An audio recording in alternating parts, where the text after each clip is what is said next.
So I finally got this approach of drafting a two-piece shirt collar, and trust me, the result is amazing. It's far beyond that which I already have on my channel, so I decided to share it with my community.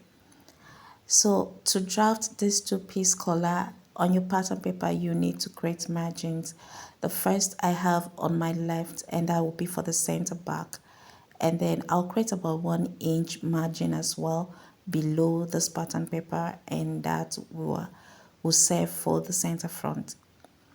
So then you will need to measure the neck circumference of the garment you're working with, and this is a jumpsuit. It has a button stand and it needs a two-piece shirt collar. So measuring around the neck circumference, I have about 18 inches. Dividing that by 2, I have 9 inches. So I will placing 9 inches on the horizontal line I have below, 9 inches there, and that's the center front. Okay, and then I'm marking 8 inches for the main collar. Now if your button stand is more than 1 inch, you need to include that. So at that point you measure 1.5 or whatever inches you have for your button stand, but mine is 1 inches, and that's what I marked. Measuring the length of the main collar, which is 8 inches, I have 4 inches as the midpoint, and I marked that.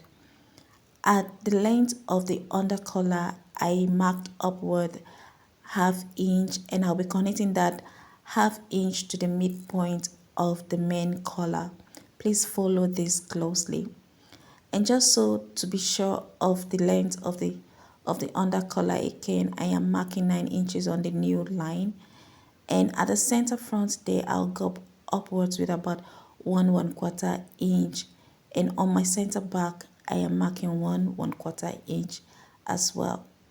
That's the height of the collar. Now if you need the height of your collar to be more than that, of course you should include that. It can be for 1 inch, it can be 1¼ or 1.5. I connect the height of the center front to the center back, and at the far corner there I am using 1/4 inch to just curve that part. You can leave it straight if you so desire, but I like to make it curve. Okay,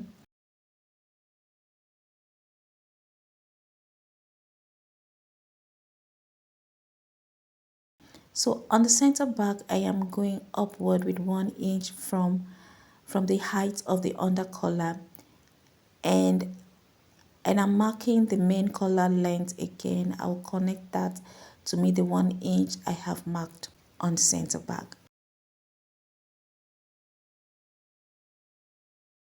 From that point I am marking 2 3/4 inches. That will be for the height of the main collar, and so we'll have the straight line. I am measuring from the first margin line that we had, which is about 5 inches. I'll measure same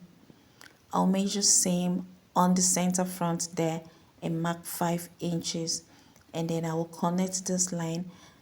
The purpose of this was just for us to have a straight line. Okay, so drawing a horizontal line at that point, I'll connect the height of the main collar. If you so desire your collar to be pointy, a bit pointy, you go outwards with 1 inch, and then you connect it back to the length of the collar. And of course you need to extend the height of the collar as well.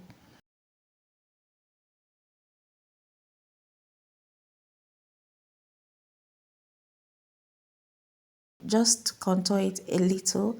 I'm going downwards from the height with about ½ inch, and then I'm slanting it to meet the new point of the collar.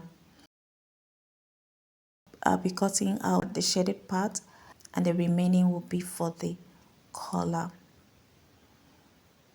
Okay, so if you find value in this video, please give me a thumbs up. Leave a comment for me if you have tried this and how it came out.